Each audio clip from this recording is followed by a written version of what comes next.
atpakoju ārā šo te krūzīti, paskatīties, kā viņi no praktiskā viedokļa ir. Tāda īpatnēja mazliet, tādu krūzi es neesmu turējis. Nu, bet kāds, kurš fanāts pa šķērītēm, varētu būt, ka ļoti priecīgs ir. Varbūt, ka šitā jātur tā krūzīte, kā šķērīts. Un tad dzer pieredums, vienkārši šķēri turēšanas pieredums. Var arī šādi varbūt ogas iet lasīt kaut kādas, purināt iekšā. Šādi jau klasiski, šitā var klasiski padzerties. Jā, tā kā forša liela kafijas un tejas krūze.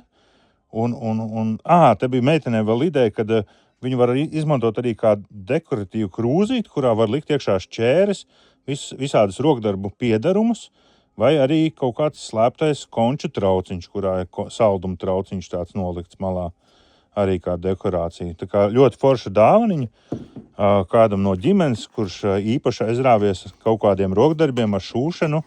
Man liekas, gan jau atradīs pielietojumu šādai interesantai krūzītei, jā.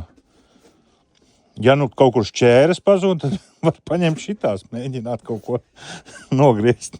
Jā, pasūtīt un mūsu mājaslapiņā www.charlottesauduma.lv, kā arī klātienē Cēsīs Jāņa Poruka ielā 23.